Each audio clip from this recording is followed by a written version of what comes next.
लोकसभा चुनाव में बीजेपी को करारी हार का सामना करना पड़ा उत्तर प्रदेश में।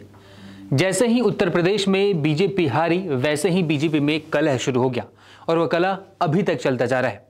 इसी बीच खबरें ये आ रही थी कि बीजेपी इस बात का पता लगाने की कोशिश कर रही है कि आखिर यूपी में, उसके गढ़ में, जहां पे उसकी सरकार है, वहां पे इतने जबरदस्त तरीके से इंडिया गठबंधन उन्हें कैसे हरा सकता है, जबकि राम मंदिर का इनॉग्रेशन होता, कई सारे डेवलपमेंट प्रोजेक्ट्स उत्तर प्रदेश में बीजेपी ने चालू किए थे।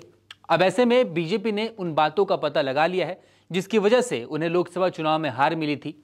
आपको बता दें, सूत्रों द्वारा यह जानकारी आ रही है कि 40,000 से ज्यादा लोगों से फीडबैक लिया गया और एक रिपोर्ट तैयार की गई है और इस रिपोर्ट में बताया गया है कि आखिर बीजेपी लोकसभा चुनाव कैसे हारी। उस रिपोर्ट में अमेठी जैसी सीटों को, अयोध्या जैसी सीटों पे ऊपर से अलग से चर्चा की गई है, लेकिन अभी हम आपको बताने वाले वो 6 कारण जिन्होंने बीजेपी को करारी हार का सामना कराया। कहां पे? उत्तर प्रदेश में।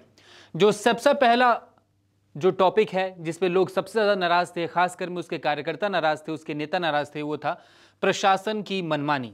हमने सुना होगा, आपने भी सुना होगा कैसे उत्तर प्रदेश में जो प्रशासन है, जो पुलिस है, जो मजिस्ट्रेट है, उसकी ज्यादा चलती थी, इवन उनके विधायकों से, उनके सांसदों से भी ज्यादा।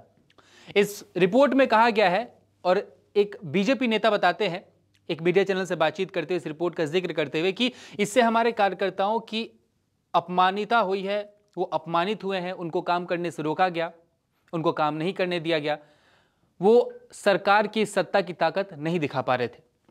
सरकारी नौकरियों को पे भी बात आई है कि सरकारी जो नौकरी है उन पे भी उनके पेपर्स लीक्स को लेके, अग्निवीर के स्कीम को लेके और इसके अलावा टाइम पे एग्जामिनेशंस ना होना, उसको लेकर के जो छात्र थे वो काफ़ी ज़्यादा नाराज़ हुए थे सरकार से और उसका खामियाजा बड़े पैमाने पे भुगतना पड़ा। हमारे पास रिसेंट एग्जाम्पल है, यूपी पुलिस का जो एग्ज़ाम हुआ था उसमें पेपर लीक हुआ था, लाखों बच्चों ने एग्ज़ाम दिया था, लेकिन पेपर लीक हुआ, एग्ज़ाम कैंसिल हो गया। 3 साल में 15 से ज़्यादा पेपर लीक हुए। 3 साल बोला जाता है कि चुनाव से जो पहले वाला साल होता है, जो 2-2.5 साल 3 साल होते हैं, वो सबसे ज़्यादा इंपॉर्टेंट होते हैं। उस वक्त उन्हें काम करना पड़ता है ताकि जनता को याद रहे, और 3 साल में ही 15 से ज़्यादा पेपर लीक हुए जिन्होंने खतरे में डाला किसको? बीजेपी सरकार को उत्तर प्रदेश में। सरकारी नौकरियों को, संविदा कर्मचारियों की भर्ती, सरकारी नौकरियों में जो संविदा कर्मचारी है उनकी भर्ती को लेकर भी लोग काफ़ी ज़्यादा नाराज थे कि परमानेंट भर्ती क्यों नहीं हो रही, संविदा कर्मचारी की भर्ती क्यों हो रही है, कॉन्ट्रैक्ट बेस्ड भर्ती क्यों हो रही है, सरकार ऐसा क्यों कर रही है।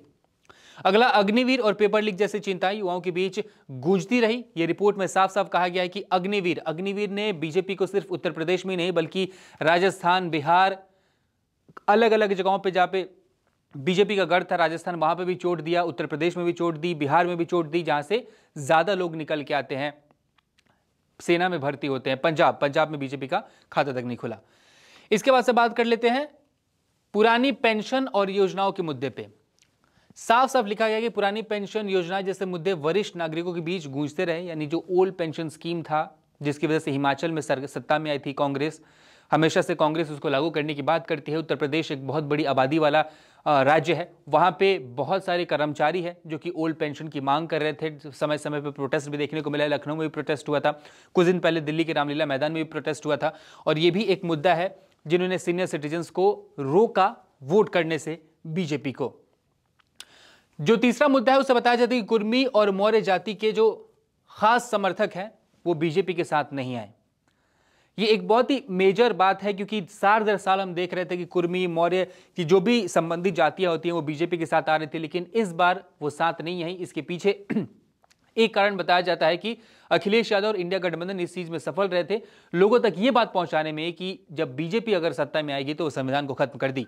दलित वोटों में भी कमी का सामना करना पड़ा। बोला जा रहा था कि दलित वोट मायावती के कोर माने जाते हैं, लेकिन उन दलित वोटों का जो बीजेपी में ट्रांसफर हो रहा था, जो सब बोल रहे थे कि जैसे जैसे बीएसपी खिसकती जा रही है वैसे वैसे बीजेपी की ताकत बढ़ती जा रही है, लेकिन वो ताकत इस बार बीएसपी ट्रांसफर नहीं कर पाई बीजेपी के साथ। जो चौथा है, जो मैं अभी जिक्र भी कर रहा था आपके साथ, की मायावती की कमजोर पकड़। मायावती की कमजोर पकड़ इसलिए क्योंकि मायावती जैसे जैसे नीचे जा रही थी वैसे वैसे उनका जो वोट शेयर था वो बीजेपी में जा रहा था।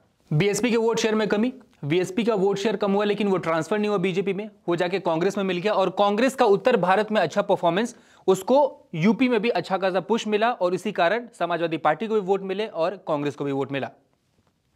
अगला है नेताओं के बीच मतभेद।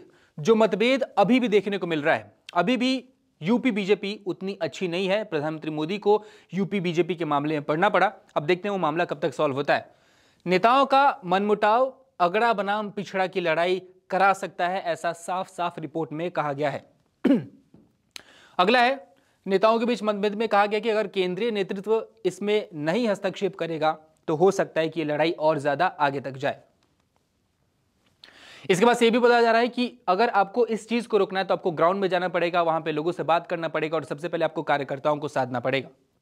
छठा जो सबसे इंपॉर्टेंट है, बोला जा रहा है कि टिकट वितरण में जल्दबाजी की गई। आपको याद होगा बीजेपी ने सबसे पहले टिकट इंट्रोड्यूस कर दिया था बिना कुछ सोचे बिना कुछ समझे। कई लोगों ने बोला था कि अभी टिकट इंट्रोड्यूस नहीं करना चाहिए।